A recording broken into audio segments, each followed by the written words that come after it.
रावण, लंका का राजा, एक महान योद्धा और विद्वान था। लेकिन क्या आप जानते हैं कि उसकी महानता के पीछे छुपा था उसका अहंकार?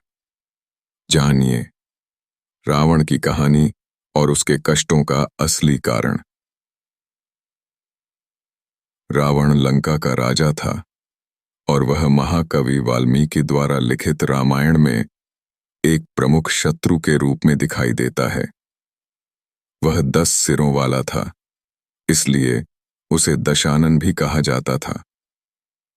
रावण का जन्म ऋषि पुलस्त्य और अपनी पत्नी कांधली से हुआ था। रावण अत्यधिक ज्ञानी था और उसे संगीत, आयुर्वेद और नीति में विशेषज्ञता प्राप्त थी। वह भगवान शिव का परम भक्त था और उन्हें प्रसन्न करने के लिए उसने कठोर तप किया था। भगवान शिव ने रावण से उसकी इच्छाओं को पूरा किया, जिससे उसे अपार शक्ति प्राप्त हुई। रावण अपनी शक्ति और ज्ञान के घमंड में इतना डूब गया कि उसने भगवान का नैत्य ब्रह्मा से अमरता का वरदान प्राप्त करने की कोशिश की, लेकिन वह भगवान के आदेशों और उनके नियमों के खिलाफ था।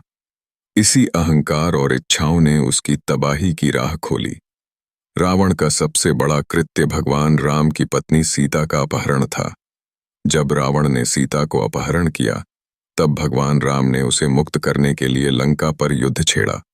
राम ने रावण को हराया और सीता को मुक्त किया, जिससे रावण का अंत हुआ।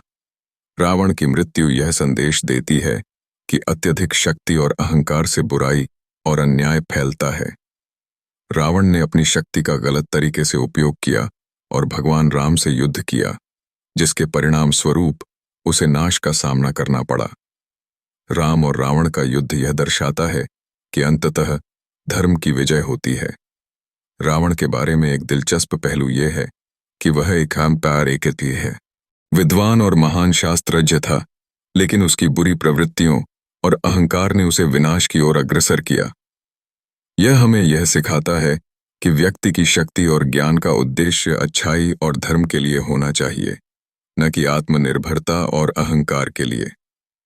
रावण का चरित्र एक जटिल और बहुआयामी है, जिसमें उसकी बुराई और अच्छाई दोनों पहलू मौजूद हैं। उसकी कहानी हमें यह सिखाती है कि बुरे कर्मों और अहंकार का परिणाम हमेशा विनाशकारी होता है। क्या आप मानते हैं कि रावण केवल बुरा था या उसके अंदर अच्छाई भी छिपी थी? आपके हिसाब से रावण को सबसे बड़ा सबक कौन सा था, जिसे वह कभी समझ नहीं पाया? कमेंट में जरूर बताएं। अगर यह वीडियो आपको पसंद आई हो तो लाइक, कमेंट और सब्सक्राइब जरूर करें। मिलते हैं अगले इसी तरह की रहस्यमय वीडियोज में। मैं आपका दोस्त दिलीप सुथार।